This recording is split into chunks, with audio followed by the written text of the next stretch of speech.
Tenía apenas 12 años cuando mi madre me despertó en plena madrugada y me dijo que me iba a ir lejos, muy lejos, a un lugar donde nadie me conociera.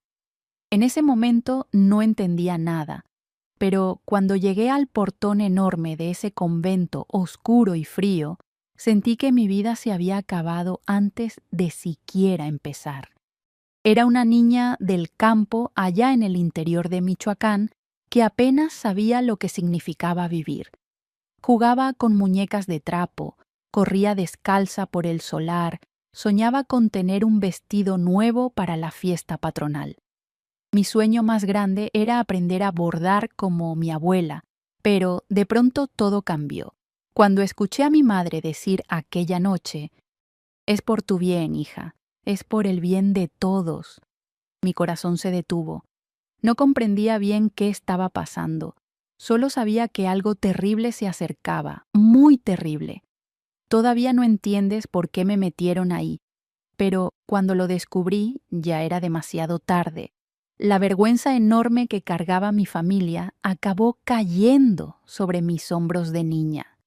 Por favor, no olviden suscribirse al canal, dejar su like y un comentario contándonos desde dónde están escuchando esta historia. Su apoyo significa mucho para nosotros. Mi nombre es Esperanza del Carmen. Hoy tengo 81 años, pero esta historia comenzó cuando era solo una criatura. Una criatura que tuvo que pagar por pecados que no cometió. Y esa vergüenza enorme que mi familia cargaba. ¡Ay, mi hijo! No tienes idea de lo que me hizo, del peso que pusieron sobre mis hombros de niña inocente. Pero voy a contar todo, cada pedacito de esta historia que guardé en el pecho durante tanto tiempo, para que entiendas que a veces las familias hacen cosas terribles pensando que están haciendo lo correcto. Para que entiendas bien lo que me pasó, necesito contar cómo era nuestra vida allá en Pátzcuaro, en el interior de Michoacán. Eran los años 50 y la vida en el campo no era fácil, ¿no, mija? Despertábamos con el canto del gallo cuando el sol todavía estaba perezoso en el horizonte. Mi madre, doña Soledad, ya se levantaba rezando bajito, pidiendo a la Virgen de la Salud que nos protegiera de las habladurías del pueblo.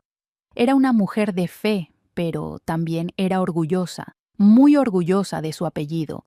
Nuestra casa era de adobe, con techo de teja roja. Tenía la sala principal donde recibíamos visitas, un corredor con macetas de geranios rojos que mi madre cuidaba como si fueran sus hijos, y 3 cuartos al fondo. Yo dormía con mis 2 hermanas mayores, Remedios y Trinidad, en una cama de hierro que rechinaba cada vez que nos movíamos. El piso era de cemento quemado que mi madre restregaba con trapo húmedo y ceniza todos los santos días. Decía que casa limpia era señal de familia decente, de familia que se respeta. Mi padre, don Hermenegildo, era dueño de una tienda pequeña en el centro del pueblo. Vendía de todo: telas, hilo, agujas, azúcar, frijol, arroz, cigarros, velas para los santos. Era hombre respetado en Pátzcuaro, hombre de bien que saludaba a todos con el sombrero en la mano. Los domingos nos sentábamos en la segunda banca de la iglesia, siempre la segunda, porque la primera era de la familia más rica del pueblo. Mi madre se ponía su vestido negro con flores bordadas, ese que guardaba solo para las misas y las fiestas importantes. Teníamos un solar grande atrás de la casa. Ahí mi madre sembraba cilantro, hierbabuena, chiles, jitomates. Había un árbol de durazno que daba frutas dulces en el verano y un peral viejo que ya casi no daba nada, pero que mi padre no quería cortar porque decía que había sido plantado por su padre. Las gallinas andaban sueltas picoteando la tierra, buscando gusanitos y semillas. Mi trabajo era recoger los huevos todas las mañanas antes del desayuno. El sol allá en Michoacán no era tan bravo como en el norte, pero cuando pegaba al mediodía, la tierra se ponía caliente y el aire olía a pino de los bosques cercanos. Me gustaba sentarme en el corredor en las tardes, cuando ya había terminado mis tareas, y mirar hacia el lago de Pátzcuaro, que se veía brillando a lo lejos como un espejo de plata. Las nubes se reflejaban en el agua y parecía que había dos cielos, uno arriba y otro abajo. Yo era una niña que solo quería jugar, ¿sabes? Hacía muñecas de trapo con retazos de las costuras de mi madre. Mi muñeca preferida se llamaba Lupita y tenía cabello de estambre café y 2 botones azules en lugar de ojos. Le cosía vestiditos con las sobras de tela que mi padre no podía vender en la tienda. Jugaba a las comiditas con ollitas de barro pequeñitas que me había hecho don Crescencio, el alfarero del pueblo. Mis hermanas mayores ya tenían 16 y 17 años. Remedios, la mayor, era seria y callada como mi madre. Siempre estaba cosiendo o ayudando en la cocina. Trinidad, la de en medio, era más alegre. Le gustaba cantar mientras lavaba la ropa en el lavadero del solar. Cantaba canciones de amor que escuchaba en el radio viejo que teníamos en la sala. A mí me encantaba escucharla. Su voz era bonita, como de pájaro. Soñaba con cosas pequeñas de niña, pues. Quería aprender a bordar como mi abuela Asunción, que hacía servilletas tan bonitas que la gente del pueblo se las peleaba. Quería tener un vestido nuevo de color rosa, no heredado de mis hermanas. Quería ir al lago en el Día de Muertos y ver todas las velas flotando en el agua, como contaban las vecinas que se veía. Mi sueño más grande era poder seguir yendo a la escuela, porque me gustaba mucho aprender a leer y escribir. Las mañanas empezaban temprano en nuestra casa. Mi madre me despertaba cuando todavía estaba oscuro.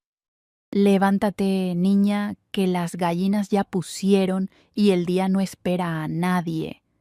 Me levantaba con frío porque en Pátzcuaro las mañanas son heladas, sobre todo en el invierno.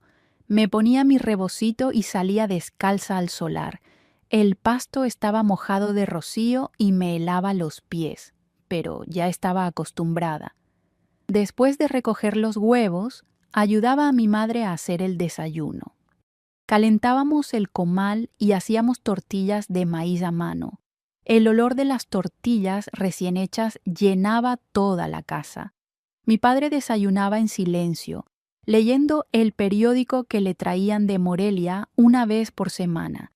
Mis hermanas se sentaban derechitas, sin hacer ruido, comiendo despacito como señoritas bien educadas.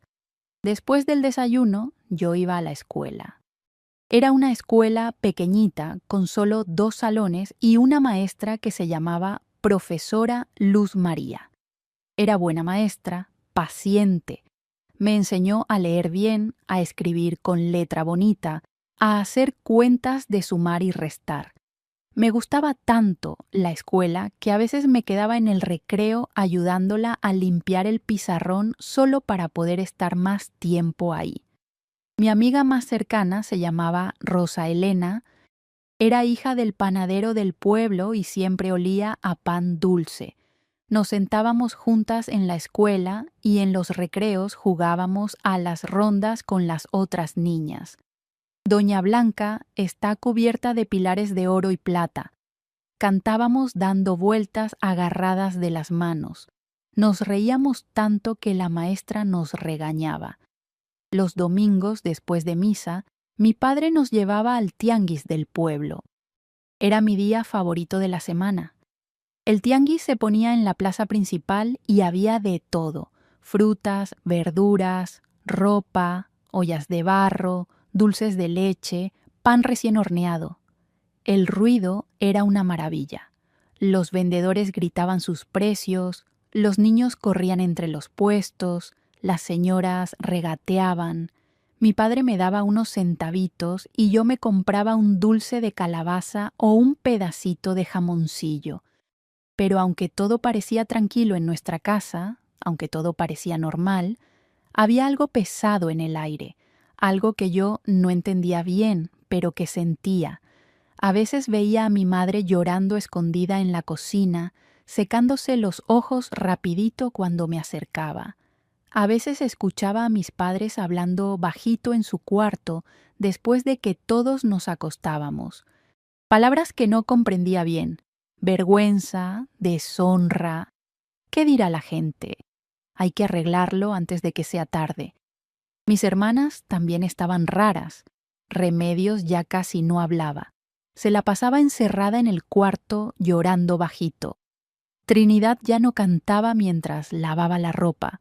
Las dos caminaban por la casa como fantasmas, con los ojos rojos y las caras pálidas. Yo les preguntaba, ¿qué tienen? ¿Por qué están tristes? Pero me respondían, nada, Esperanza, son cosas de grandes. Una tarde, regresando de la escuela, vi que había visita en la casa. Era el padre Eusebio, el sacerdote del pueblo. Estaba sentado en la sala con mi madre y mi padre, los tres hablando bajito. Cuando entré, se callaron de inmediato. Mi madre me dijo, ve al solar, Esperanza, y no entres hasta que te llame. Me fui al solar confundida con el corazón latiendo fuerte. Me senté debajo del árbol de durazno y me puse a jugar con mi muñeca Lupita, pero no podía concentrarme. Sentía que algo malo estaba pasando, muy malo. Escuchaba las voces dentro de la casa, pero no distinguía las palabras. Cuando finalmente mi madre me llamó para la cena, el padre Eusebio ya se había ido. Comimos en silencio. Nadie habló. Mis hermanas tenían los ojos hinchados de tanto llorar. Mi padre miraba al plato sin comer. Mi madre masticaba despacio, como si la comida le doliera al tragar. Esa noche, acostada en la cama junto a mis hermanas, escuché algo que nunca voy a olvidar. Trinidad estaba llorando bajito, tratando de no hacer ruido. La abracé y le pregunté, ¿por qué lloras, hermana? Me abrazó fuerte y me dijo entre sollozos, Esperanza, te voy a extrañar mucho. ¿Por qué me vas a extrañar? ¿A dónde voy? Todavía no lo sabes, pero pronto lo vas a saber. Y cuando lo sepas, por favor, no nos odies. Lo que va a pasar no es culpa tuya. No entendía nada. Me quedé despierta toda la noche, mirando al techo oscuro, sintiendo que mi mundo estaba por cambiar para siempre. Y no me equivocaba. Fue en una noche de martes, una semana después de la visita del padre Eusebio, que mi vida cambió para siempre. Estaba acostada en la cama cuando escuché que mi madre entraba al cuarto. Prendió la vela que teníamos en la mesa y se sentó en la orilla de la cama.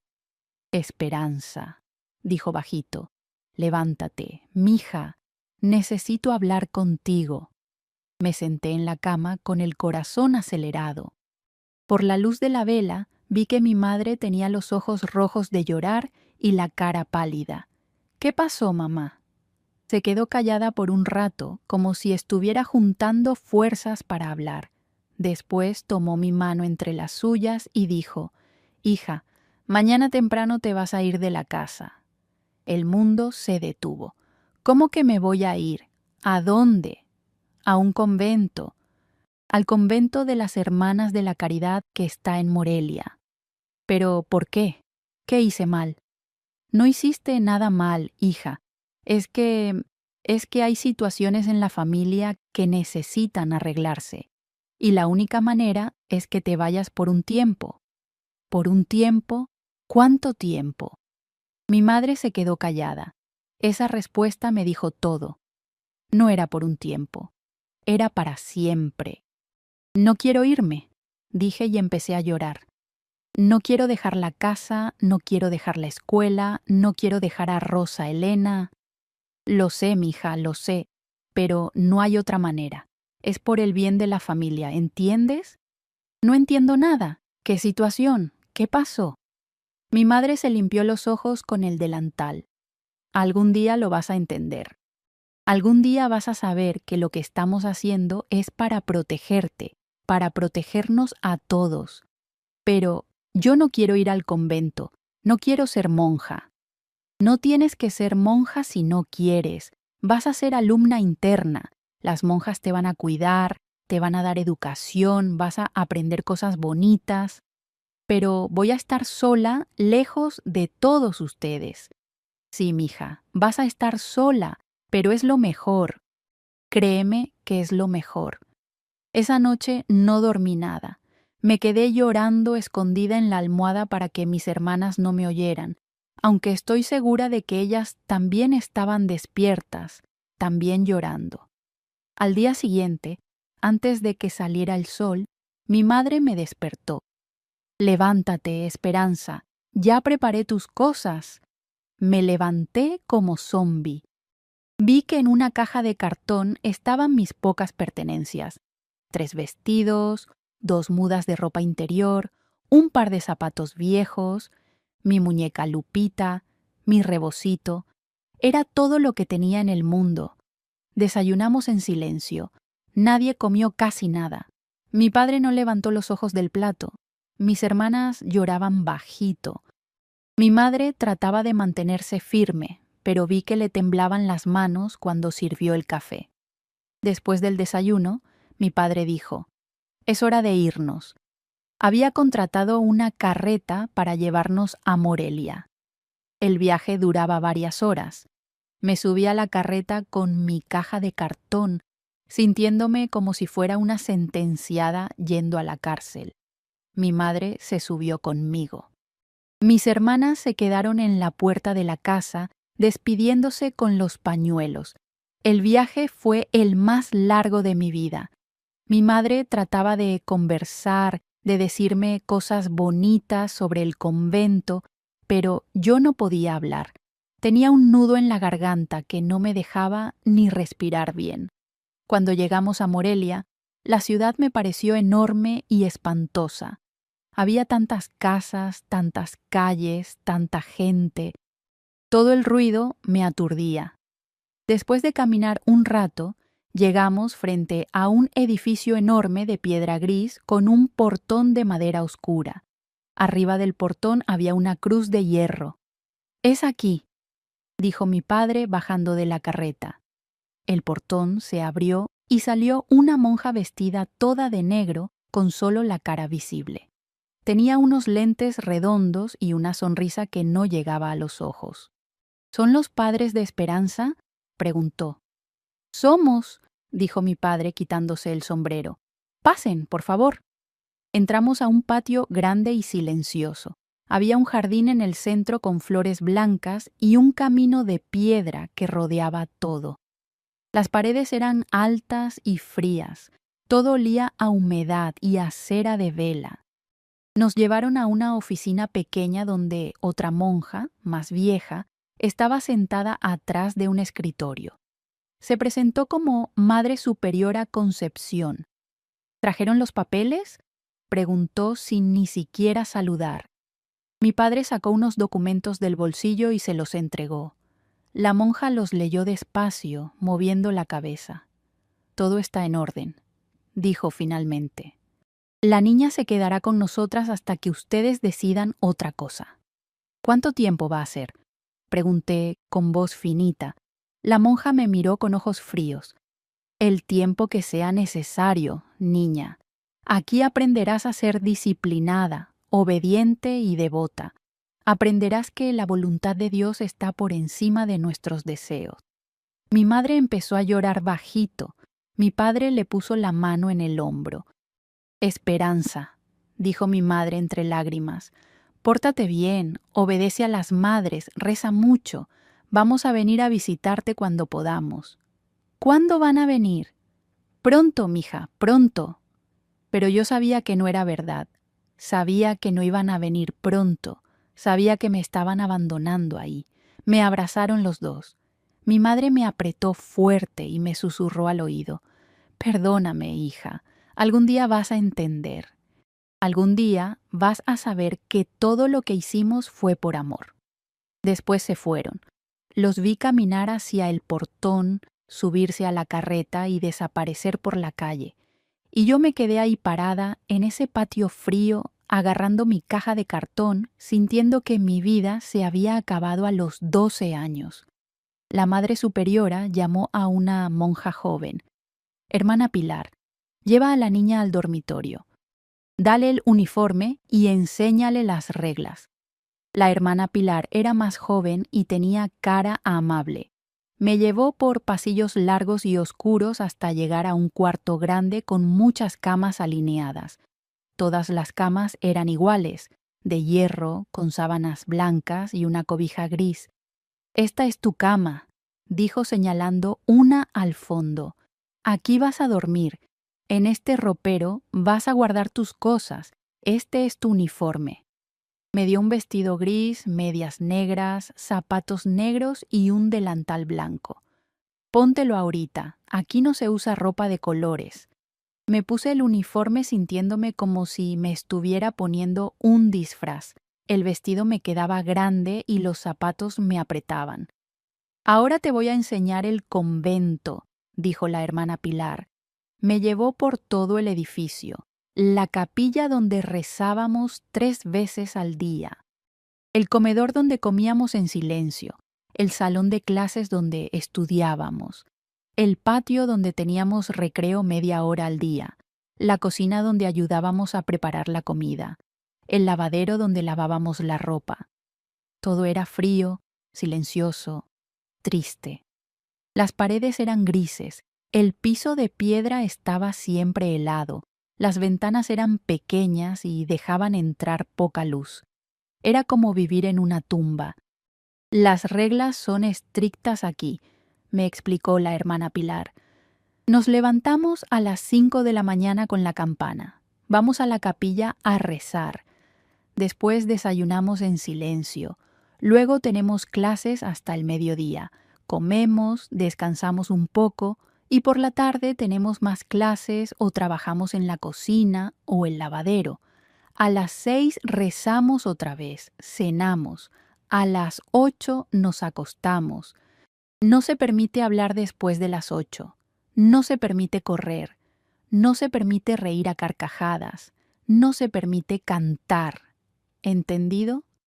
«Entendido», respondí bajito. Esa primera noche en el convento fue la más terrible de mi vida. Me acosté en esa cama desconocida, en ese cuarto lleno de niñas desconocidas, sintiendo el frío que subía del piso de piedra. Escuchaba las respiraciones de las otras niñas durmiendo. Algunas lloraban bajito, igual que yo.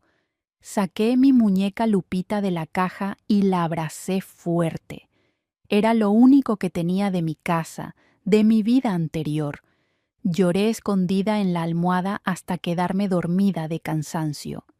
Y cuando desperté al otro día con el sonido horrible de la campana a las 5 de la mañana, entendí que mi vida de niña se había acabado. Ahora vivía en un convento oscuro y frío, lejos de mi familia, lejos de mi pueblo, lejos de todo lo que conocía y amaba.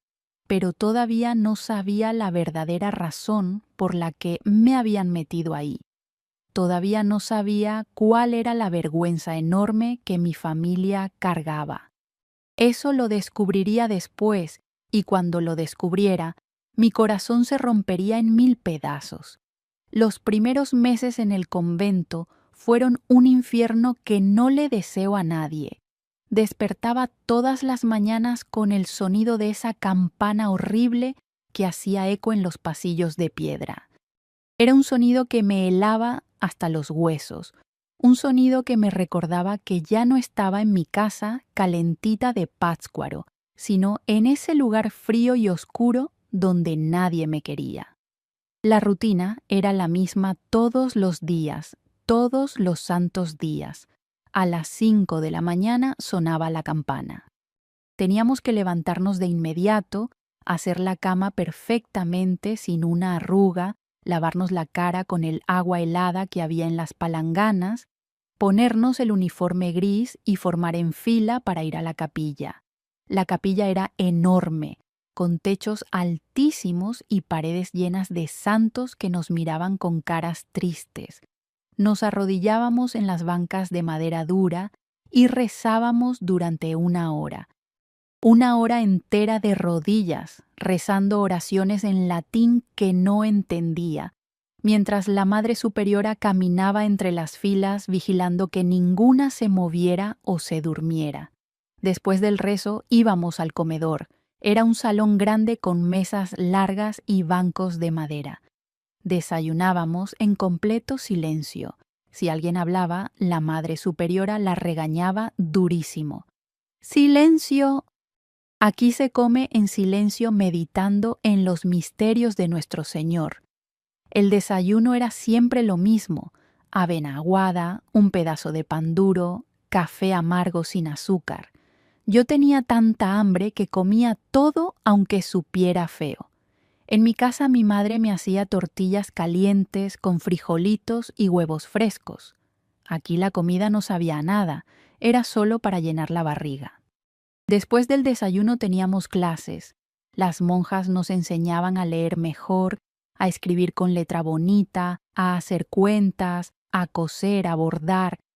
También nos daban clases de catecismo, donde teníamos que aprendernos de memoria todas las oraciones, todos los mandamientos, todos los pecados capitales. Había como 30 niñas en el convento. Todas éramos internas, todas habíamos sido mandadas ahí por nuestras familias. Algunas eran huérfanas que no tenían a dónde ir, otras eran hijas de familias pobres que no podían mantenerlas. Otras, como yo, habían sido mandadas por razones que no entendíamos. La única amiga que hice se llamaba Refugio. Era una niña flaquita de 13 años, con ojos grandes y tristes. Su historia era parecida a la mía. Un día su familia simplemente la trajo y la dejó ahí sin dar muchas explicaciones. Nos hicimos amigas porque las dos teníamos esa misma mirada de abandono en los ojos. ¿Por qué crees que te mandaron aquí?, me preguntó un día en el recreo. No sé, le dije. Mi madre dijo que había una situación en la familia que necesitaba arreglarse. A mí me dijeron lo mismo, que era por mi bien. ¿Tú crees que sea verdad? ¿Que esto es por nuestro bien? Refugio se quedó callada mirando al cielo. No sé, Esperanza, pero siento que nos están castigando por algo que no hicimos. Y tenía razón. Todas las niñas ahí sentíamos lo mismo. Éramos inocentes, pero nos trataban como culpables. La Madre Superiora era especialmente dura conmigo. No sé por qué, pero desde el primer día me agarró de su puerquito. Cualquier cosa que hacía estaba mal. Si hablaba, me regañaba. Si no hablaba, decía que era grosera. Si comía rápido, decía que era una cochina. Si comía despacio, decía que estaba desperdiciando el tiempo. Esperanza, me decía con esa voz fría que me daba escalofríos, eres una niña terca y orgullosa. Aquí vamos a quebrar ese orgullo.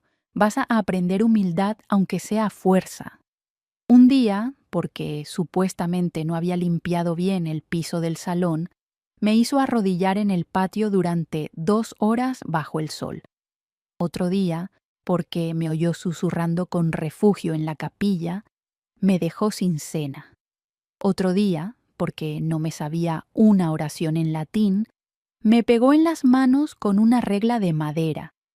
Las noches eran las peores, acostada en esa cama fría, rodeada de niñas que también lloraban bajito, sentía que me estaba volviendo loca. Extrañaba mi casa, extrañaba a mi madre, extrañaba a mis hermanas, extrañaba el olor de las tortillas en el comal, extrañaba el sonido de Trinidad cantando, extrañaba poder correr descalza en el solar, abrazaba a mi muñeca Lupita y le hablaba bajito. Algún día vamos a salir de aquí, Lupita.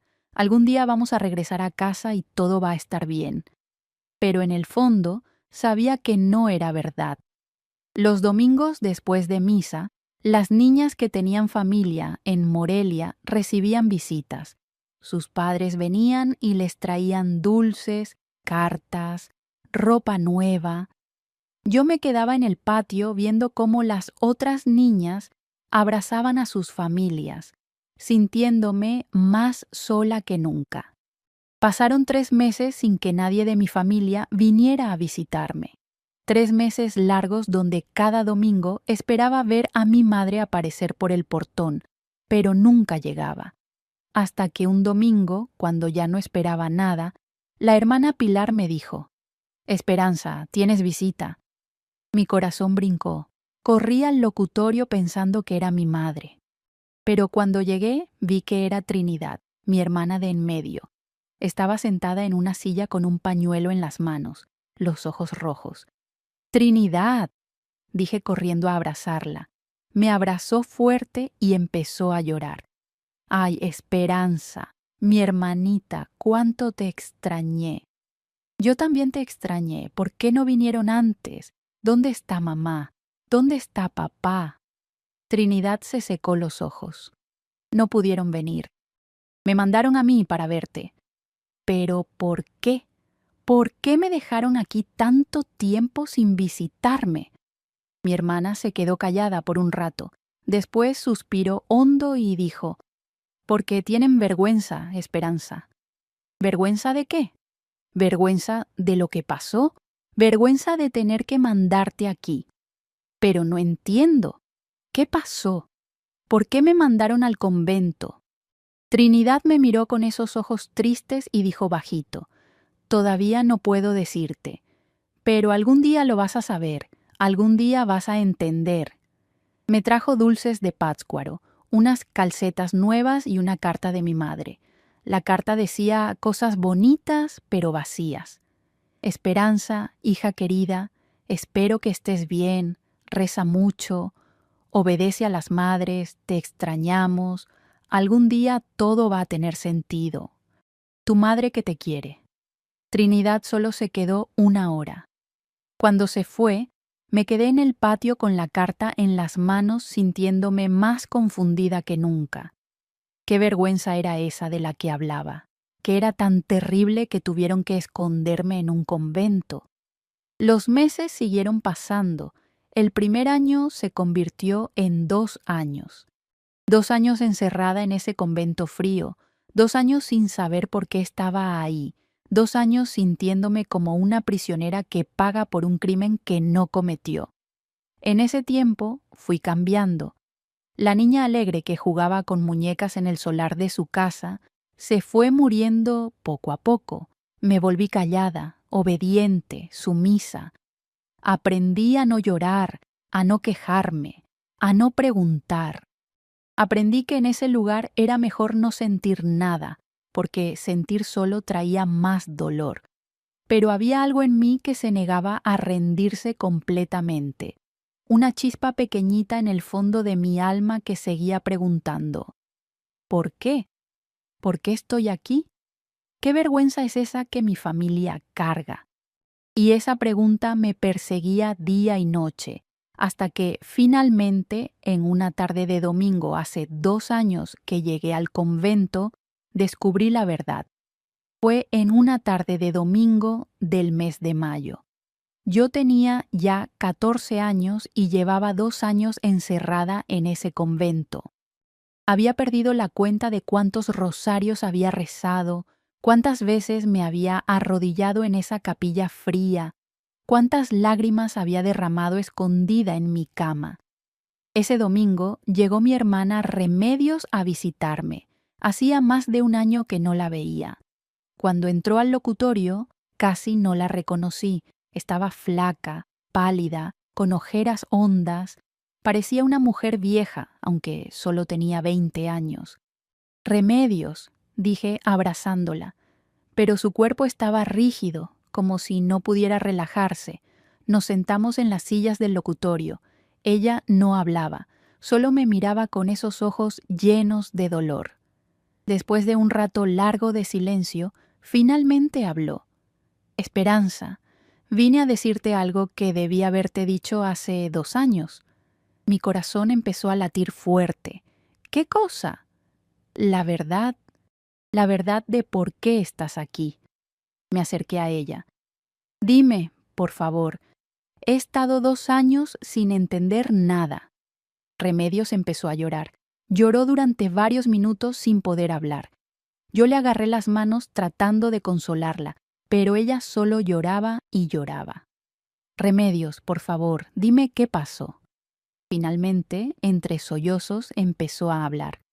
Hace 3 años, cuando yo tenía 17, pasó algo terrible en nuestra casa. ¿Qué pasó? Un hombre del pueblo, me hizo daño. Se me heló la sangre. ¿Qué clase de daño? El peor daño que le pueden hacer a una muchacha, Esperanza. Me forzó. Sentí que el mundo se detenía. Mi hermana mayor, que siempre fue tan buena y decente, había sufrido algo horrible. ¿Quién fue? ¿Quién te hizo eso? Era el hijo del dueño de la hacienda donde papá compraba el maíz para la tienda. Un hombre rico, casado, respetado en el pueblo. Un día vino a la tienda cuando yo estaba sola. Me agarró, me tapó la boca, me llevó al cuarto de atrás y no pudo seguir hablando. Solo lloraba y lloraba. ¿Se lo dijiste a papá? ¿A mamá?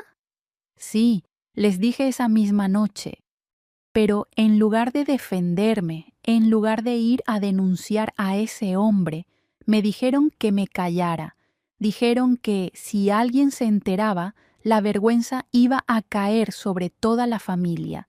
Dijeron que nadie me iba a creer, que la gente iba a pensar que yo lo provoqué, que yo tenía la culpa. Pero no fue tu culpa, Remedios. Nada de eso fue tu culpa. Lo sé ahora, pero en ese momento no lo sabía.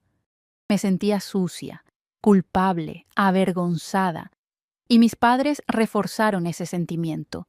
Me trataban como si yo hubiera hecho algo malo, como si yo fuera la pecadora. Y luego, ¿qué pasó? Remedios se limpió los ojos y continuó. 2 meses después descubrí que estaba esperando bebé, el bebé de ese hombre. Cuando se lo dije a mis padres, casi se mueren del susto. ¿Qué va a decir la gente?, repetían todo el tiempo. ¿Cómo vamos a levantar la cara en el pueblo? Nos van a señalar, van a decir que no supimos criar a nuestras hijas decentemente. ¡Ay, Remedios!, dije abrazándola. Ahora entendía todo. Ahora entendía la vergüenza, el secreto, el escándalo. Trataron de deshacerse del bebé, continuó mi hermana. Me llevaron con una curandera que me dio unos tés horribles. Me enfermé tanto que casi me muero, pero el bebé siguió ahí aferrado a la vida. ¿Y qué hicieron? Cuando ya no pudieron esconder mi panza, me encerraron en la casa. Ya no me dejaban salir. Inventaron que estaba enferma, que tenía tuberculosis, para que nadie viniera a visitarme. Pasé 6 meses encerrada en ese cuarto, sintiendo cómo crecía dentro de mí un bebé que no pedí, producto de una violencia que no merecía. Yo lloraba ahora también. Lloraba por mi hermana, por todo lo que había sufrido sola. Cuando llegó el momento del parto, siguió Remedios, trajeron a la partera a escondidas, en plena madrugada. Di a luz en ese cuarto oscuro, mordiéndome un trapo para no gritar, para que los vecinos no escucharan, y cuando nació el bebé, se detuvo y cerró los ojos. ¿Qué pasó cuando nació el bebé? Era una niña hermosa con los ojos grandes y el cabello negro. La vi solo por un momento, la cargué solo por 1 minuto, y después me la quitaron. ¿A dónde la llevaron? Al orfanato de las monjas en Morelia, la misma orden que maneja este convento. Me dijeron que era lo mejor, que ella iba a tener una vida mejor sin mí, que era mejor olvidar que alguna vez existió. Mi hermana lloraba desconsoladamente ahora. Pero yo no puedo olvidar, Esperanza. No puedo olvidar a mi hija. Pienso en ella todos los días. Me pregunto cómo estará, si la cuidan bien, si llora por mí, si me extraña aunque nunca me conoció. La abracé fuerte, las dos llorando juntas, pero todavía había una pregunta que necesitaba respuesta. Remedios, entiendo todo lo que me cuentas y sufro contigo, pero no entiendo qué tiene que ver todo esto conmigo. ¿Por qué me mandaron a mí al convento? Mi hermana se separó un poco y me miró directo a los ojos, porque eres el recordatorio viviente de la vergüenza de nuestra familia, Esperanza, porque tienes la misma edad que tendría mi hija si hubiera crecido en casa, porque cada vez que mamá y papá te miraban, se acordaban del escándalo, del secreto que guardaban. No podía creer lo que estaba escuchando. Me mandaron aquí solo por parecerme a la bebé que les recordaba el problema. No exactamente. Fue más complicado que eso. Verás, después de que nació el bebé, la gente del pueblo empezó a sospechar. Notaron que Remedios había estado encerrada muchos meses. Empezaron las habladurías. ¿Qué le pasó a la hija mayor de don Hermenegildo? Dicen que tuvo un bebé. Dicen que lo escondieron. Dicen que la familia carga una vergüenza enorme. Y para tapar las habladurías, continué yo entendiendo todo, decidieron esconderme a mí también. Exactamente. Pensaron que si tú desaparecías por un tiempo, si te mandaban lejos donde nadie te conociera, la gente del pueblo iba a olvidar. Iban a pensar que tal vez se habían equivocado, que tal vez no había pasado nada malo en nuestra familia. Me sacrificaron para salvar su reputación. Sí, Esperanza. Y lo siento tanto. Yo traté de impedirlo, te lo juro. Les dije que no era justo castigarte por algo que tú no hiciste, pero no me escucharon. Dijeron que era por tu bien, que aquí ibas a recibir buena educación, que las monjas te iban a cuidar mejor que ellos. ¿Y tú les creíste? No, yo sabía la verdad. Sabía que te estaban sacrificando en el altar de las apariencias. Sabía que estaban poniendo su reputación por encima de tu felicidad. Me quedé sentada ahí, procesando toda esa información. 2 años. 2 años de mi vida perdidos, 2 años de sufrimiento, 2 años de soledad. Todo por la vergüenza que mi familia quería esconder. Esperanza, dijo Remedios agarrando mis manos. Vine a decirte esto porque no podía seguir guardando el secreto. Vine a decirte la verdad porque te la mereces y vine a decirte que lo siento.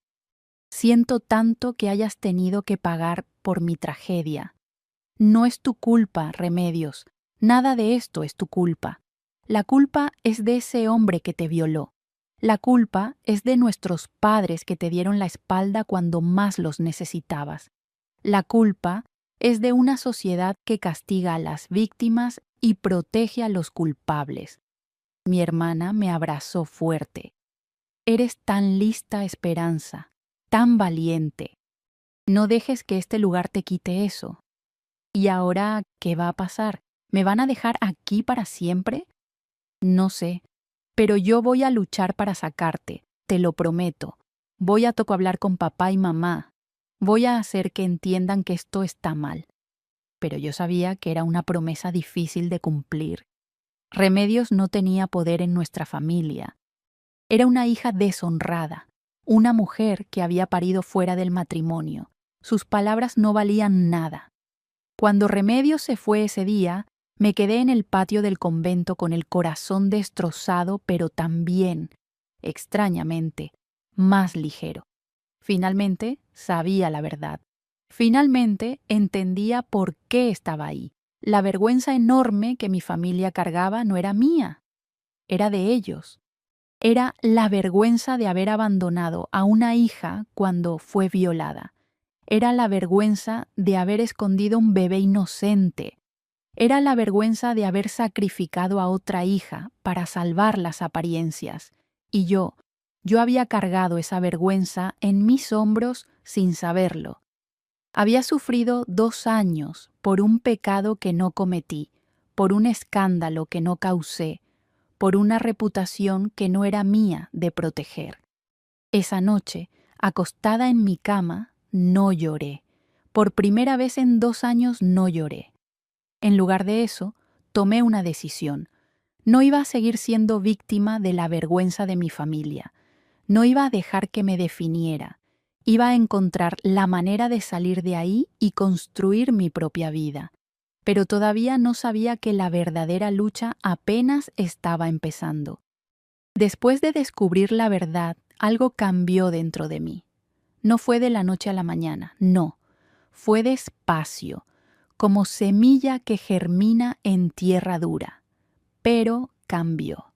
Ya no era la niña asustada que había llegado al convento 2 años atrás. Me estaba convirtiendo en alguien diferente, alguien más fuerte. La rabia me ayudó. Rabia contra mis padres por haberme abandonado. Rabia contra una sociedad que castigaba a las víctimas. Rabia contra ese sistema que valoraba más la reputación que la justicia. Pero aprendí a convertir esa rabia en determinación. Refugio, mi amiga, notó el cambio en mí. ¿Qué te pasa, Esperanza? Estás diferente. Descubrí por qué estoy aquí, le dije un día en el recreo, y descubrí que no tengo por qué aceptarlo. Le conté toda la historia de mi hermana, del bebé escondido, de la vergüenza de mi familia. Refugio escuchó todo en silencio, moviendo la cabeza. Es horrible, dijo cuando terminé, pero también es común. ¿Sabes cuántas niñas aquí tienen historias parecidas? Más de las que crees. Tenía razón. Empecé a hablar con las otras niñas del convento y descubrí que muchas estaban ahí por razones similares.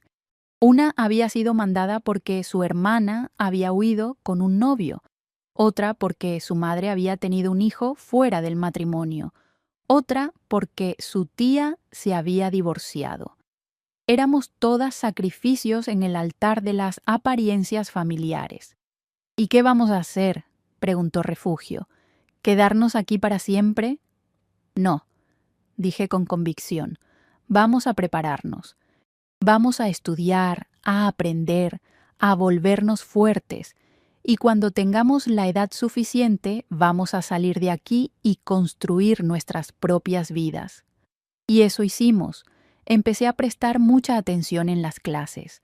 Aprendí todo lo que las monjas me enseñaban: lectura avanzada, escritura, matemáticas, costura fina, bordado, cocina. Trabajaba el doble que las otras niñas. Cuando terminaba mis tareas, pedía más trabajo. Quería estar tan preparada que cuando saliera de ahí, nadie pudiera detenerme. La hermana Pilar, la monja joven que siempre había sido amable conmigo, notó mi esfuerzo. Un día me llamó aparte. Esperanza, veo que estás trabajando muy duro. Sí, hermana, quiero aprender todo lo que pueda. ¿Por qué? La mayoría de las niñas aquí solo hacen lo mínimo. Porque algún día voy a salir de aquí y quiero estar lista. La hermana Pilar me miró con esos ojos dulces y dijo bajito: ¿sabes algo? No todas las monjas aquí estamos de acuerdo con la forma en que se manejan las cosas. Algunas de nosotras pensamos que es injusto usar a las niñas como penitencia por los pecados de sus familias. ¿Usted piensa eso? Sí, y quiero ayudarte. ¿Te gustaría aprender más de lo que enseñamos en clase? Mis ojos se iluminaron. ¿Cómo qué? Tengo libros en mi celda. Libros de historia, de geografía, hasta algunos de literatura. Si quieres, puedo prestártelos para que estudies en las noches. Fue como si me hubiera dado un tesoro. Sí, hermana, por favor. Y así empezó mi educación secreta. Por las noches, después de que apagaban las luces, sacaba los libros que la hermana Pilar me prestaba y leía a la luz de la luna que entraba por la ventana. Leí sobre México, sobre el mundo, sobre mujeres valientes que habían luchado por sus derechos. Leí sobre Sor Juana Inés de la Cruz, una monja que se había atrevido a ser intelectual en tiempos donde las mujeres no podían estudiar. Leí sobre Josefa Ortiz de Domínguez, que conspiró para la independencia de México. Leí y leí hasta que mi mente se llenó de posibilidades. Refugio también se unió a mi plan. Juntas estudiábamos, nos ayudábamos, nos animábamos mutuamente. Vamos a salir de aquí, Esperanza, me decía. Vamos a ser alguien. Mi hermana Remedios empezó a visitarme más seguido. Cada mes venía y traía noticias de Pátzcuaro. Las noticias no eran buenas. Mis padres seguían igual, preocupados por las apariencias, fingiendo que todo estaba bien. Trinidad se había casado con un hombre del pueblo, un matrimonio arreglado donde no había amor. Y Remedios seguía viviendo en la casa como una especie de sirvienta, pagando con su trabajo el pecado de haber sido violada. ¿Y tu hija?, le pregunté un día. ¿Has sabido algo de ella? Remedios movió la cabeza con tristeza. No, las monjas no me dan información. Dicen que es mejor así, que es mejor olvidar. Pero tú no puedes olvidar. No puedo, pienso en ella todos los días. Se llama María de la Luz. Así la bauticé antes de que me la quitaran. Un día, cuando yo tenía 16 años y llevaba 4 años en el convento, la Madre Superiora me llamó a su oficina. Mi corazón latió fuerte pensando que tal vez me iban a sacar de ahí. Pero cuando entré, vi que mi padre estaba sentado en una silla frente a su escritorio. «Esperanza», dijo la Madre Superiora, «tu padre vino a hablar sobre tu futuro». Me senté en una silla mirando a mi padre. Había envejecido mucho en esos 4 años. Tenía el cabello completamente gris y la cara llena de arrugas. «Hija», dijo sin mirarme a los ojos, «vine a decirte que ya es tiempo de que regreses a casa». Mi corazón dio un brinco. ¿De verdad? Sí, ya pasó suficiente tiempo. La gente del pueblo ya se olvidó del asunto. Puedes regresar. Debería haber sentido alegría, pero lo que sentí fue rabia. ¿Puedo regresar ahora que ya no les causo vergüenza? ¿Ahora que ya no soy un recordatorio de su escándalo? Mi padre se sorprendió. ¿Quién te dijo? Remedios me contó todo. Sé por qué me mandaron aquí. Sé que fui sacrificada para salvar su reputación. Se quedó callado por un rato. Después suspiró. Esperanza, entiendo que estés enojada. ¿Enojada? Estoy furiosa. Me quitaron 4 años de mi vida, 4 años de mi infancia, de mi juventud. Me encerraron aquí como si yo fuera la culpable de algo. Lo hicimos por tu bien, dijo mi padre, pero su voz no sonaba convencida. No fue por mi bien, fue por su conveniencia. La Madre Superiora intervino. Esperanza, debes respetar a tu padre. Respeto a quien se lo merece, respondí. Y volviéndome a mi padre dije, no voy a regresar a Pátzcuaro. Mi padre se sorprendió. ¿Cómo que no vas a regresar? ¿Dónde vas a ir? No sé todavía, pero no voy a regresar a una casa donde me ven como vergüenza. No voy a regresar a un pueblo donde todos me van a estar señalando. Pero eres menor de edad, tienes que venir conmigo. Tengo 16 años. En 2 años cumplo 18 y seré mayor de edad. Puedo esperar. Mi padre se levantó enojado. Esperanza, no seas terca. Aprendí de la mejor. Respondí mirándolo directo a los ojos. Se fue furioso sin despedirse. La Madre Superiora me regañó por haber sido grosera, pero no me importó. Había tomado una decisión y no iba a cambiarla. Esa noche hablé con la hermana Pilar sobre mi decisión. Hermana, ¿cree que esté haciendo lo correcto? Creo que estás haciendo lo que necesitas hacer para sobrevivir, y admiro tu valentía. Pero, ¿qué voy a hacer? No puedo quedarme en el convento para siempre. La hermana Pilar pensó por un momento. Hay opciones.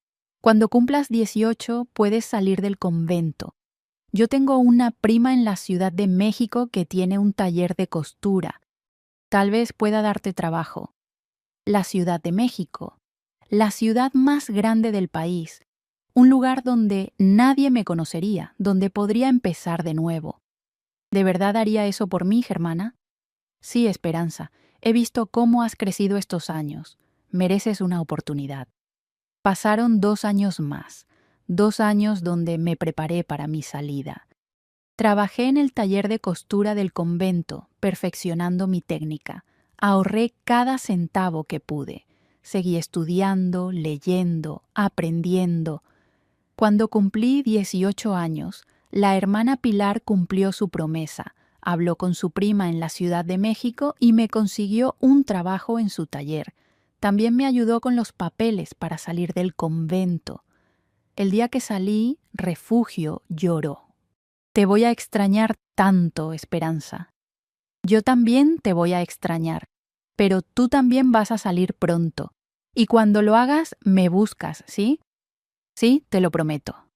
Salí del convento con una maleta pequeña que contenía toda mi vida: ropa, mis libros, una carta de recomendación de la hermana Pilar y, lo más importante, mi muñeca Lupita, que me había acompañado durante todos esos años. Antes de irme fui a visitar a mi familia en Pátzcuaro, no para reconciliarme, sino para decir adiós. Mi madre lloró cuando me vio. Esperanza, hija, perdóname. Ya no importa, mamá, ya pasó. ¿Vas a regresar algún día? No lo sé. Tal vez, cuando ya no me duela. Vía Remedios. Ella fue la única que lloró de verdad cuando me fui. Sé feliz, hermanita, vive por las dos. Y me fui a la Ciudad de México con el corazón lleno de esperanza, pero también de determinación. No iba a ser víctima, iba a ser sobreviviente. Llegué a la Ciudad de México en un autobús viejo que tardó horas en llegar desde Michoacán. Cuando bajé en la terminal, me quedé parada ahí mirando todo asombrada. Nunca había visto tantos edificios altos, tantos carros, tanta gente. El ruido era ensordecedor. Claxones, vendedores ambulantes gritando, radios sonando, miles de voces hablando al mismo tiempo. Agarré mi maleta pequeña y busqué la dirección que me había dado la hermana Pilar. El taller de su prima estaba en la Colonia Obrera, un barrio de trabajadores cerca del centro.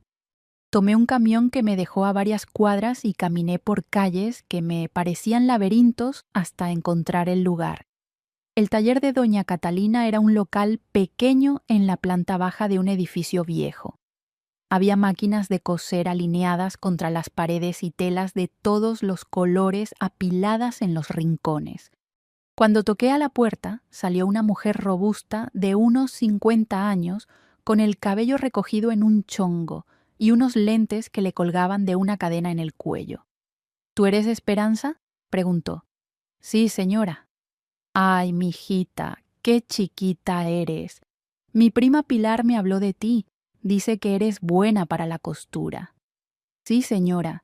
Aprendí en el convento. Pues vamos a ver. Aquí el trabajo es pesado.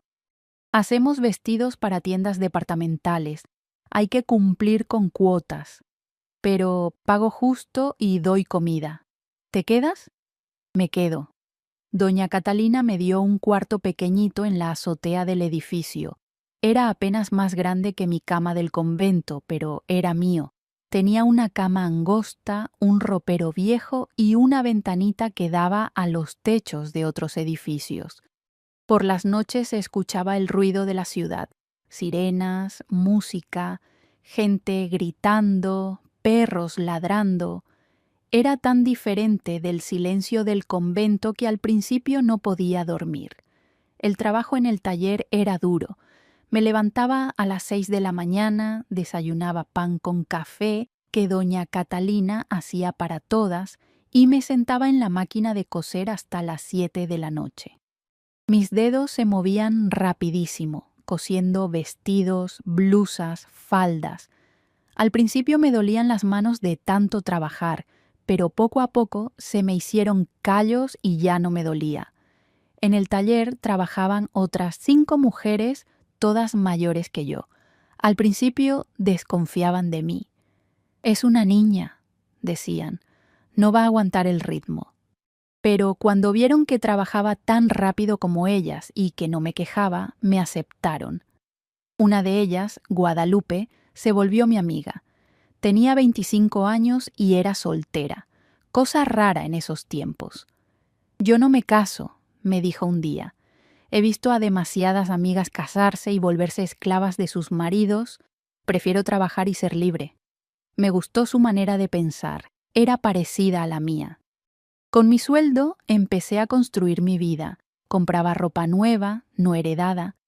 Compraba comida que me gustaba. Iba al cine los domingos a ver películas mexicanas. Pedro Infante, María Félix, Jorge Negrete. Me encantaba verlos en la pantalla grande, vivir otras vidas aunque fuera por 2 horas. También seguí estudiando.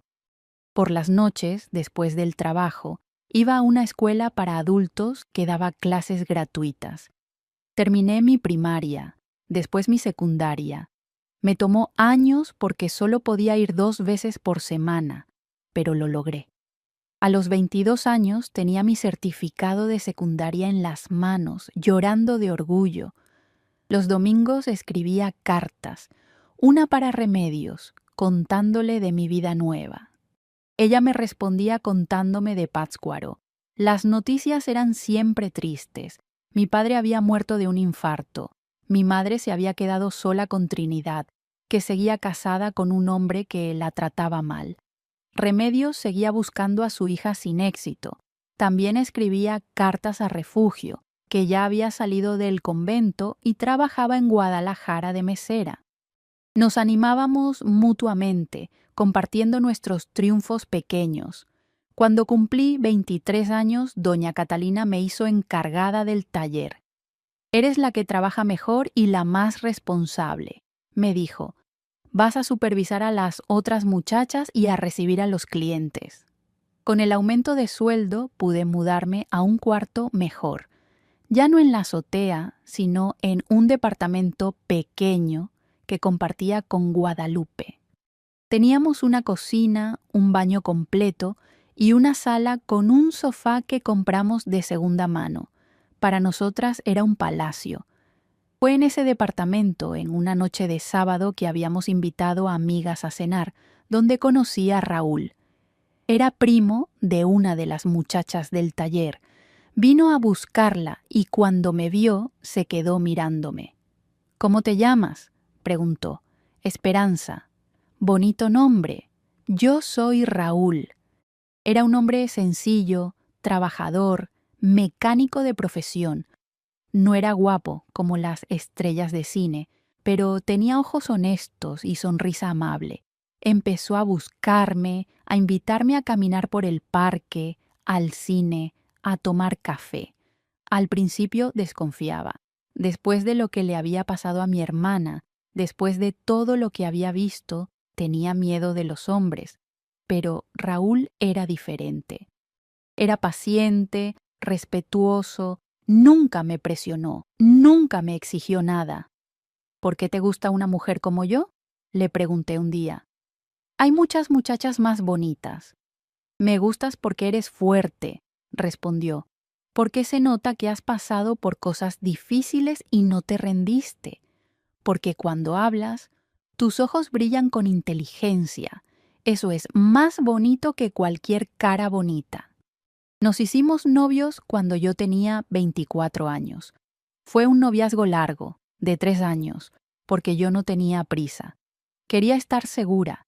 Quería saber que me casaba por amor, no por obligación.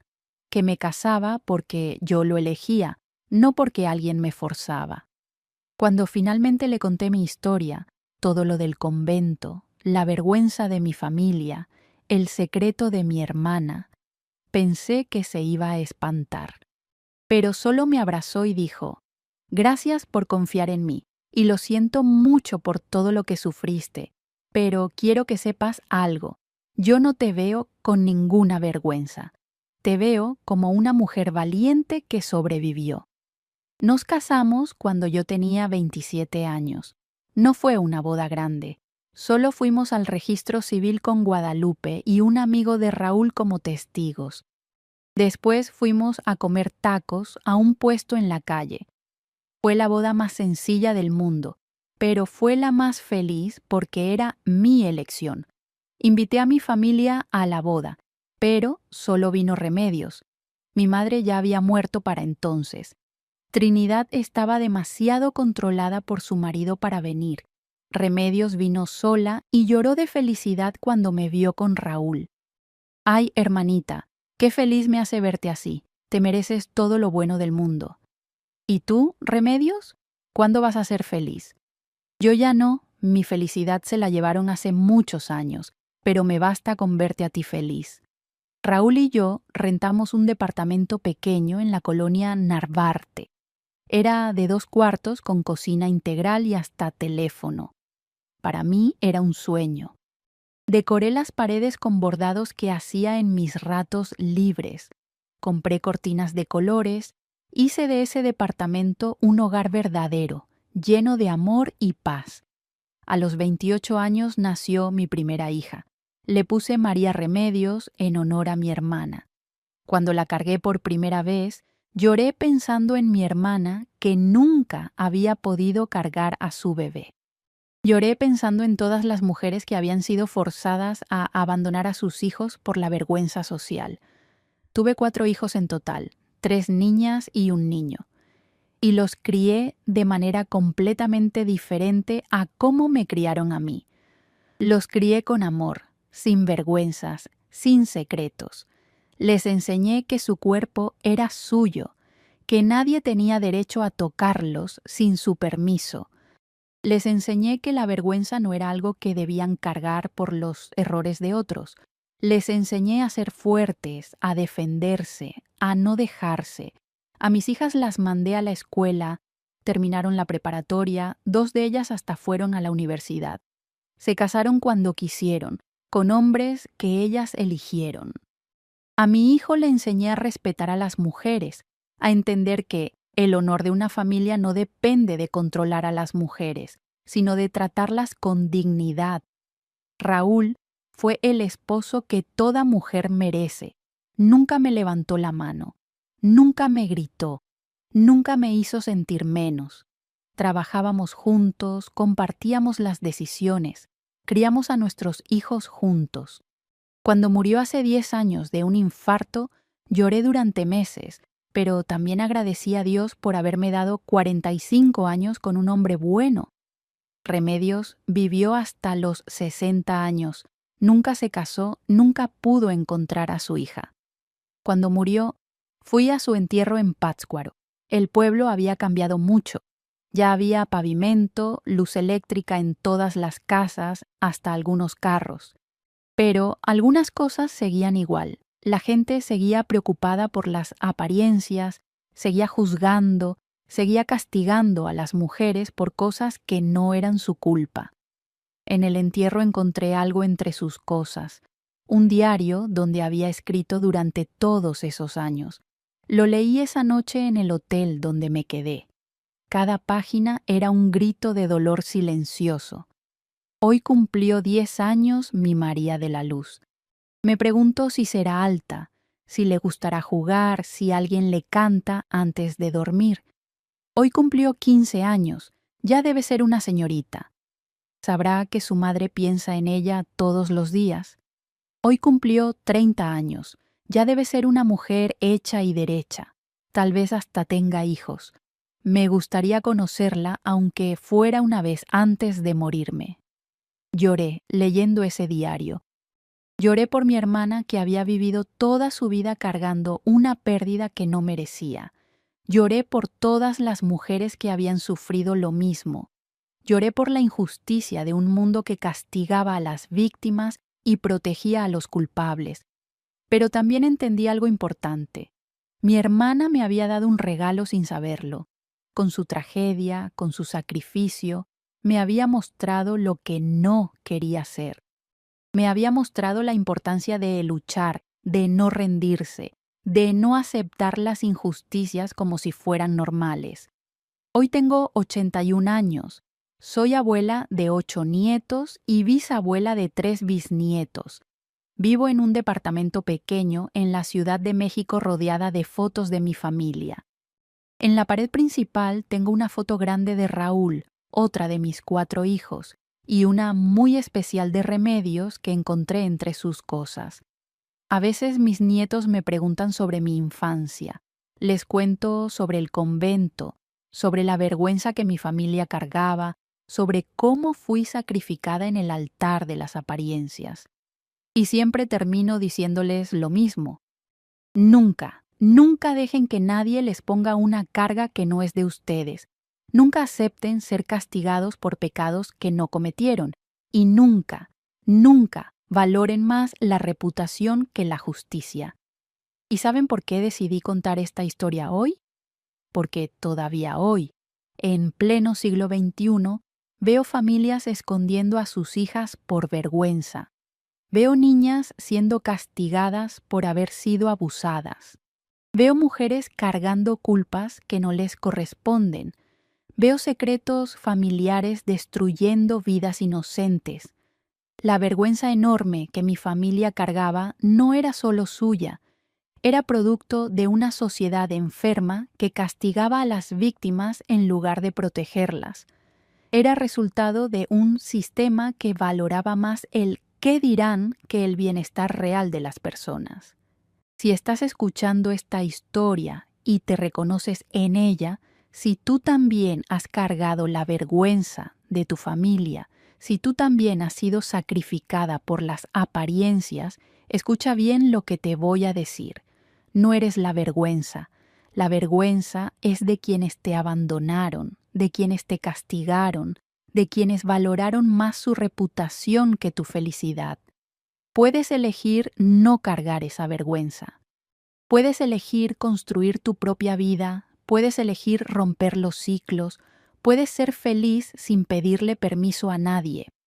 Sé que no es fácil, sé que duele, que da miedo, que a veces parece imposible, pero sí es posible. Yo soy la prueba de que es posible. Yo era una niña de 12 años que fue metida a un convento para ocultar la vergüenza de su familia, pero me convertí en una mujer fuerte, independiente, que crió una familia hermosa sin vergüenzas ni secretos. Si yo pude, ustedes también pueden. No importa cuántos años tengan, no importa cuánto tiempo lleven cargando esa vergüenza. Nunca es tarde para soltarla, nunca es tarde para elegir la libertad. Y para las familias que están considerando sacrificar a una hija para salvar su reputación, les digo, no lo hagan.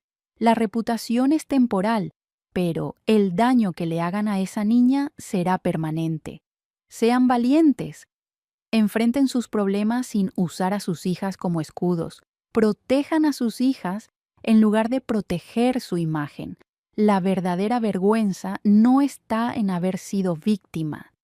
La verdadera vergüenza está en castigar a los inocentes para salvar las apariencias. Y así termina mi historia, mis queridos. La historia de una niña que fue metida a un convento a los 12 años para ocultar la vergüenza de su familia. Una niña que sobrevivió, que luchó, que construyó una vida hermosa a pesar de todo. Espero que les haya gustado conocer un pedacito de mi vida. Espero que esta historia haya tocado el corazón de ustedes, principalmente de las mujeres que me están escuchando. Si llegaron hasta aquí es porque esta historia despertó algo en ustedes y me da mucho gusto. Por eso, ahora les quiero pedir una cosita. Si esta historia los conmovió, si se emocionaron, si conocen a alguien que necesita escuchar este mensaje de fuerza y superación, dejen un comentario aquí abajo. Cuéntenme qué les pareció la historia. ¿Ya pasaron por algo parecido? ¿Conocen alguna mujer valiente que enfrentó situaciones difíciles así? ¿Han cargado la vergüenza de otros sin merecerlo? Leo todos los comentarios y me da mucha alegría saber que mis historias llegan al corazón de ustedes. Y si todavía no se han suscrito a nuestro canal Historias de Abuelitas, hagan clic en la campanita ahí abajo para suscribirse y no perderse ninguna de nuestras historias. El equipo del canal siempre tiene una historia diferente, siempre historias reales de superación de vida, de gente como nosotros. Recuerden, mis queridos, ustedes no son la vergüenza de nadie. Ustedes son la fuerza, la esperanza, el futuro. No dejen que nadie les quite eso. Hasta la próxima historia, mis queridos. Que Dios los bendiga y los proteja siempre.